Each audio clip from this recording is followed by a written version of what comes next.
هغه خلک چې هغه په لارو په کوڅو کې په بازارو کې په لارو کې ناست وي د هغه په باره کې یو حدیث مبارک درشم. وره موږ هغه خلک یو، موږ هغه کسان یو چې بس 5 وخت لمونځو ته موږ پوره اسلام وایو، 5 وخت لمونځو ته روزې ته موږ پوره اسلام وایو. د دین علاوه چې اسلام کوم معاشرتي ژوند دی هغه ته موږ سره توجه له هم نه ورکوو.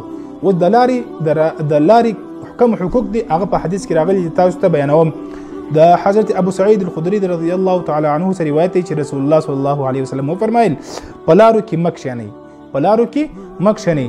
خلک ورته وویل چې یا رسول الله موږ مجلسونه کوو، بعض داسې مجلسونه چې هغه موږ په لارو کې کوو نو دا زموږ لپاره ضروري وي.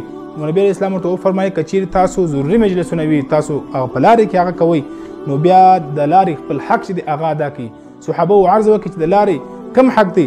رسول الله صلی الله علیه وسلم ورته وفرمایل دغه نگاه وی چې دی دا کم سترګې چې دی دا بلاندې ساتي، نظرونه بلاندې ساتي، او کم شی چې په لارې کې د تکلیف ولا شی وي، د پریشانی ولا شی وي، که ازغی وي، که زوز وي، که بل داسې شی چې هغه انسان ته تکلیف ورکوي هغه د لارې څخه وغورځوئ.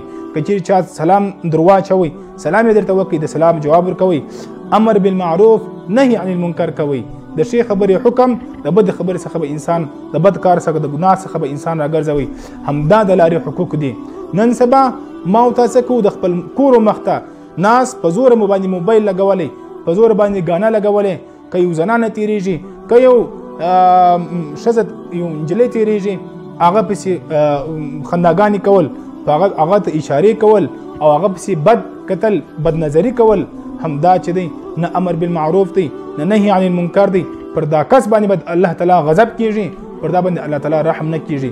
په کم ماحول کې چې انسان اوسي هغه ماحول به انسان چې دی هغه رقم جوړوي. که د دیني ماحول کې اوسېدلی دیني انسان به درڅخه جوړیږي.